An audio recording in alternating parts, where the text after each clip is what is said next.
Perhatian, PDKT online akan dimulai beberapa saat lagi. Mari siapkan hati kita untuk memuji dan menyembah Tuhan.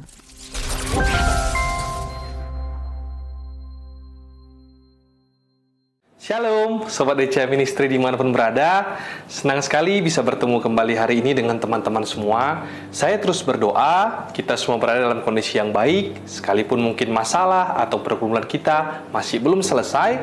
Namun hari ini, marilah kita memilih untuk tetap bersemangat, bersukacita dalam Tuhan, sebab firman Tuhan berkata, bersukacitalah dalam Tuhan, maka Tuhan akan memberikan apa yang diinginkan hatimu. Sebentar lagi, sebelum kita sharing firman Tuhan, mari kita naikkan pujian seperti rusa rindu sungaimu.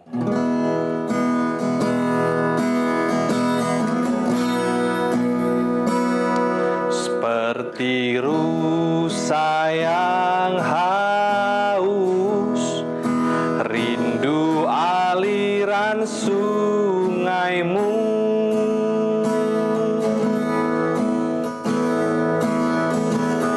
Hatiku tak tahan menunggumu, bagai padang gersang, bagai padang gersang, menanti datangnya hujan.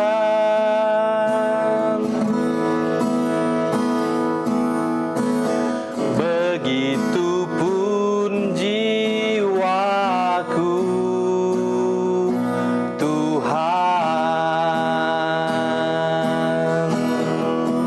hanya Engkau, hanya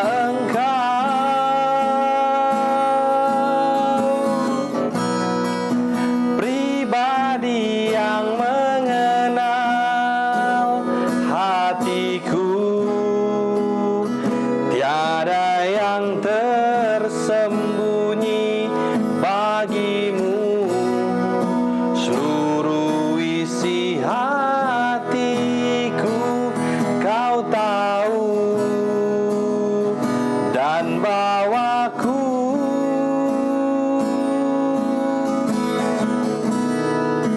untuk lebih dekat lagi padamu, tinggal dalam indahnya dekapan kasih-Mu.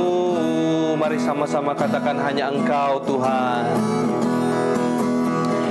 hanya Engkau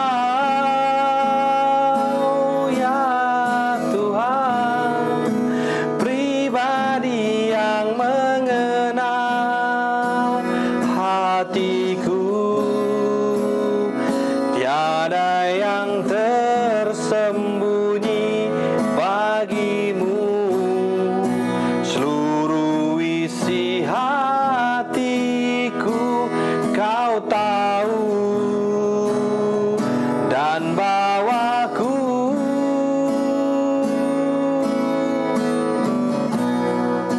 untuk lebih dekat lagi padamu, tinggal dalam indahnya dekapan kasih-Mu.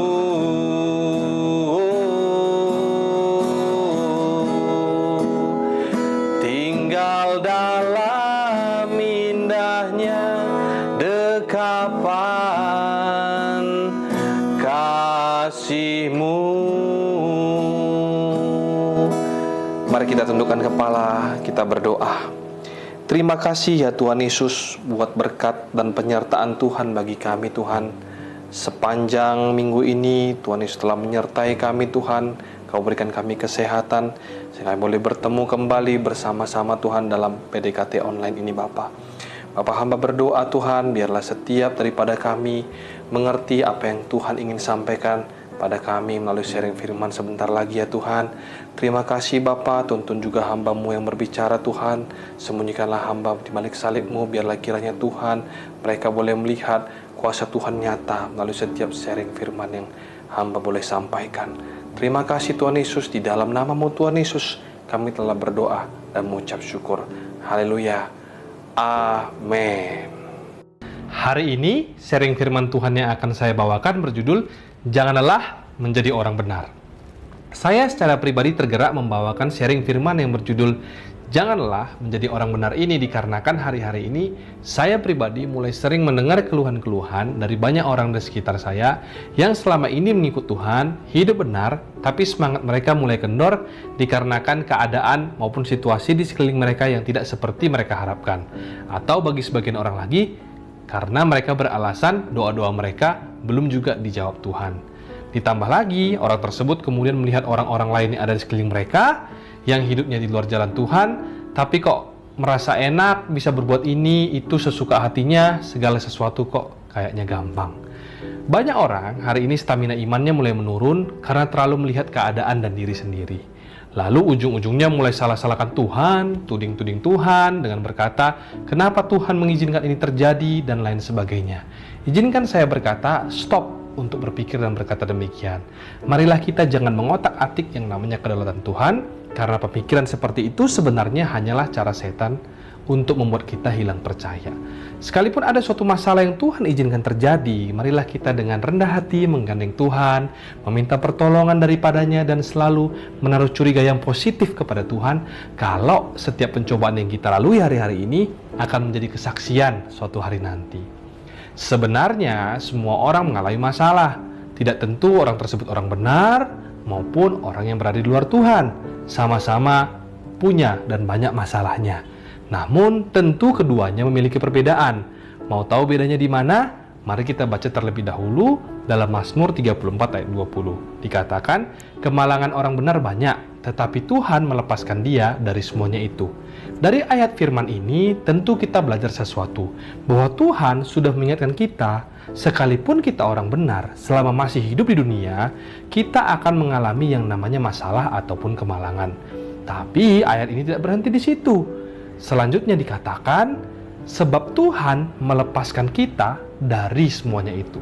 Jadi kembali kepada siapapun di antara kita yang hari ini merasa lelah menjadi orang benar, saya mau katakan kepada kita semua, seperti lagu yang sering kita dengar, kalau Tuhan tak pernah berjanji langit selalu biru, berarti Tuhan tidak pernah berjanji bahwa kita orang benar akan bebas dari masalah.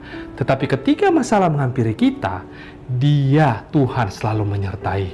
Marilah setiap kita yang hari ini sudah mulai capek, lelah, mulai undur dari Tuhan, yuk cepat-cepat kembali ke Tuhan, karena hanya Tuhanlah sumber pertolongan kita. Sayang sekali kan apabila ada seorang benar yang selama ini hidup dalam jalan Tuhan, tapi karena ada suatu masalah, berat sih memang masalahnya, karena bagi semua orang lumrahnya tidak ada masalah yang tidak berat. Semua masalah pasti berat sesuai dengan kapasitasnya masing-masing. Tapi orang ini karena masalah tersebut, dia memilih untuk meninggalkan Tuhan, lalu mengikuti jalan orang fasik. Nah, apabila suatu hari misalkan orang tersebut katakanlah harus selesai hidup dunia ini atau meninggal dunia karena sakit atau apa, dan orang itu tidak sempat bertobat terlebih dahulu pada Tuhan, maka apa yang terjadi pada orang tersebut? Orang tersebut bisa jadi binasa, sebab firman Tuhan berkata dalam Mazmur 1 ayat 6, jalan orang fasik menuju kepada kebinasaan. Bagi mereka yang berjalan dalam jalan orang fasik, maka mati tidaklah lagi menjadi keuntungan, melainkan sebagai suatu kebinasaan. Lalu bagaimana caranya agar kita tidak mudah lelah menjadi orang benar? Poin pertama adalah mengingat firman. Agar bisa mengingat firman, teman-teman harus menyediakan waktu untuk saat teduh pribadi dan membaca Alkitab.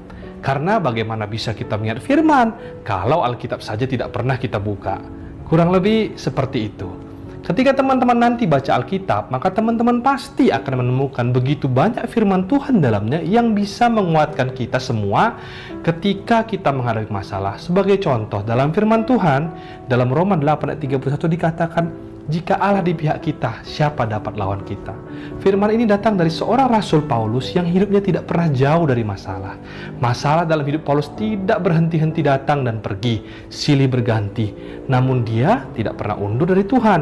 Malah dari dalam penjara dia masih bisa berkata kepada jemaat di Filipi, bersukacitalah senantiasa. Sekali lagi aku katakan bersukacitalah. Pikir-pikir gak salah nih orang, dalam penjara kok bisa berkata sukacita. Tapi inilah cara hidup orang benar. Orang benar selalu percaya bahwa masalah yang mereka hadapi suatu kali nanti akan menjadi kesaksian bagi banyak orang. Karena nanti teman-teman bisa baca di Filipi melalui peristiwa Paulus di penjara, Kristus justru semakin diberitakan. Tugas Paulus kan memberitakan tentang Kristus. Jadi kalau karena dia di penjara, lalu Kristus semakin diberitakan, kan tercapai goalnya. Begitu kira-kira perbedaan cara pandang orang benar dengan cara orang fasik. Masalah sih sama-sama tetap ada bagi semua orang. Tapi bagi orang yang hidup dalam kebenaran dan Kristus hidup dalamnya, maka orang tersebut bisa melihat masalah itu dari cara pandang Kristus. Sebab dalam Kristus selalu ada masa depan yang penuh pengharapan. Poin kedua, bagaimana agar kita tidak mudah lelah menjadi orang benar adalah dengan menghitung berkat Tuhan satu persatu. Seringkali kita lupa kalau dari sekian masalah yang kita hadapi sebenarnya jauh lebih banyak berkat Tuhan yang telah kita terima. Bisa jadi ketika kita diaudit ceritanya kurang lebih seperti itu, hasilnya kemalangan orang benar itu bisa banyak. Namun berkat Tuhan atas orang benar pun tidak kalah banyaknya. Sebagai ilustrasi, pernah suatu kali ada cerita seorang pengusaha yang sedang merugi karena usahanya sepi dikarenakan semuanya dibatasi pada saat masa pandemi. Terus seorang bertanya kepadanya, "Sudah berapa lama Bapak menjalankan usaha Bapak?" Jawabnya, "Sudah 10 tahun. Lalu apakah selama 8 tahun lalu sebelum pandemi pernah merugi?" Jawabannya tidak pernah. Bahkan selama 8 tahun yang lalu itu dia berhasil membuka gerai baru setiap tahunnya sebagai hasil dari keuntungannya selama ini. Lalu baru berapa lama Bapak mulai merugi? Jawabnya hanya 2 tahun terakhir selama masa pandemi berlangsung. Itu pun dia masih tetap bisa menjalankan usahanya. Ketika tanya jawab ini berlangsung, tersadarlah pengusaha tersebut kalau ternyata selama ini berkat yang diterimanya jauh lebih banyak daripada masalah yang dihadapinya. Namun, keadaan hari-hari ini seakan-akan membuat dia lupa bahwa banyak yang telah Tuhan lakukan dalam hidupnya.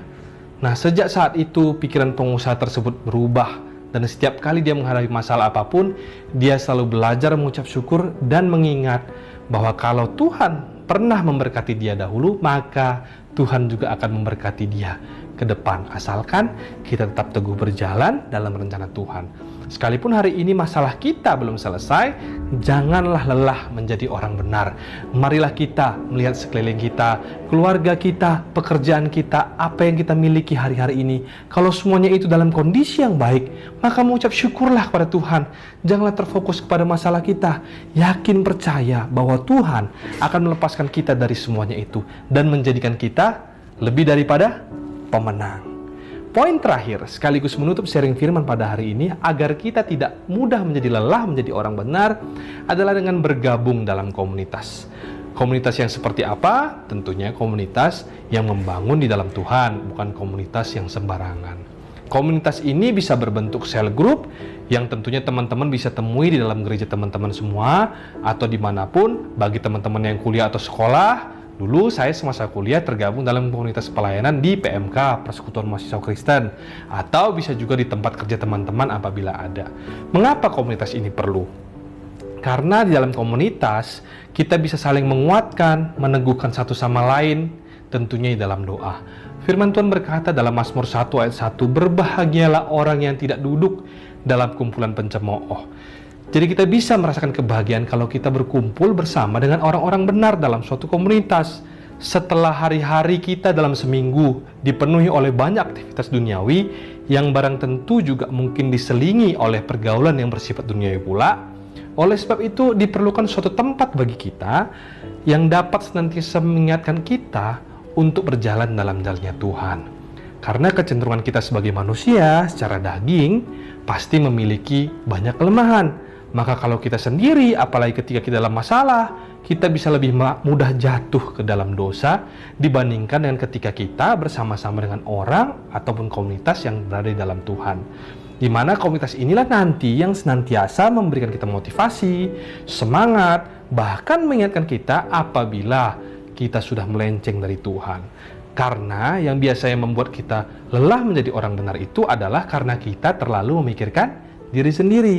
Di dalam komunitas, tentunya kita belajar untuk mulai memikirkan orang lain, ikut mendoakan orang lain, dan dalam komunitas juga kita akan diingatkan bahwa mungkin ada masalah orang lain yang jauh lebih besar daripada masalah kita sendiri.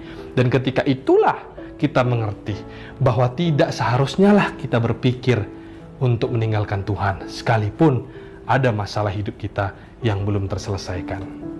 Jadi 3 poin dari sharing firman hari ini, jangan lelah untuk menjadi orang benar. Caranya gimana? Yang pertama adalah dengan mengingat firman, yang kedua adalah dengan menghitung berkat Tuhan satu persatu, dan yang terakhir dengan tergabung dalam komunitas. Bukan komunitas yang sembarangan, namun komunitas yang berada di dalam Tuhan, sehingga kita bisa bersama-sama bertumbuh, berbuah, ada yang 30, ada yang 60 kali lipat, bahkan 100 kali lipat. Sekian sharing firman Tuhan hari ini. Tuhan Yesus memberkati. Sebelum kita menutup perjumpaan kita pada hari ini, mari kita sama-sama bernyanyi, Ajar ku mengerti segala rencanamu.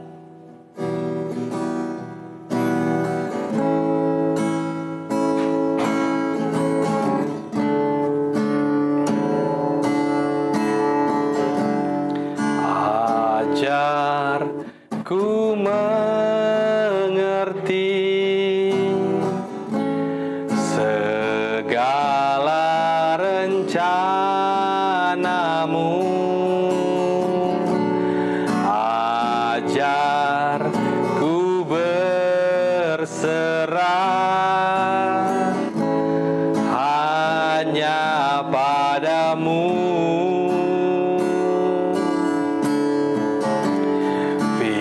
Pimpinlah jalanku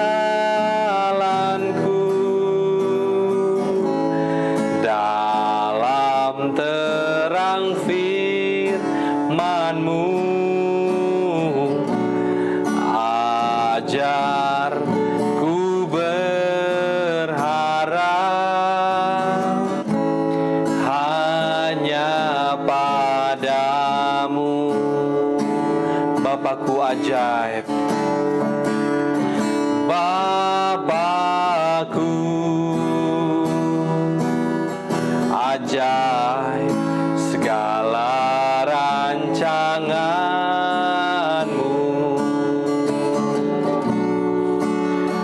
Tuhanku,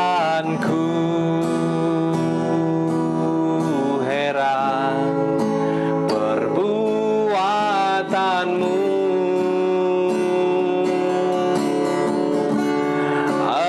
Engkau sanggup mengadakan segala yang ku perlukan menurut kehendak-Mu, terjadilah.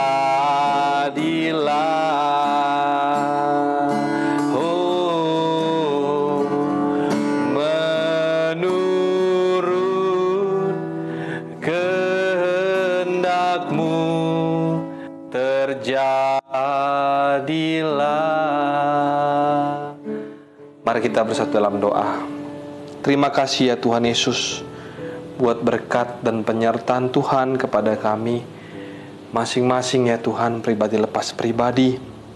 Sekalipun Tuhan, hari-hari ini bagi sebagian daripada kami mungkin masih berada dalam permasalahan Tuhan maupun pergumulan, apakah itu sakit penyakit ya Tuhan, baik itu pergumulan dalam pekerjaan kami, baik itu pergumulan dalam usaha atau bisnis kami, atau apapun Tuhan, pergumulan anak-anak-Mu ya Bapa. Bapa, melalui sharing firman tadi Tuhan, biarlah kami tetap senantiasa teguh dan tidak lelah untuk menjadi orang benar. Hari ini kami memutuskan ya Tuhan, untuk tetap selalu yakin dan percaya bahwa segala sesuatu apapun persoalan hidup kami, semuanya ada dalam kendali Tuhan. Oleh sebab itu ya Bapa, tuntunlah kami Bapa, senantiasa bantulah kami Tuhan, bila Roh Kudus senantiasa menopang kami, sehingga kami tetap selalu Tuhan Yesus bisa berjalan seturut dengan kehendak Tuhan. Sebab kami yakin dan percaya bahwa Allah kami, Allah yang akan mampu melakukan segala sesuatu yang terbaik. Allah akan mampu memenuhi segala kebutuhan kami, segala apa yang kami perlukan dalam hidup ini. Terima kasih ya Tuhan Yesus, terima kasih Bapa. Kami serahkan seluruh hidup kami dalam tangan Tuhan. Tuhan yang senantiasa memimpin dan membimbing jalan-jalan kami. Di dalam nama Tuhan Yesus Kristus kami berdoa dan bersekutu. Haleluya, puji Tuhan. Amin. Sampai jumpa. Tuhan Yesus memberkati.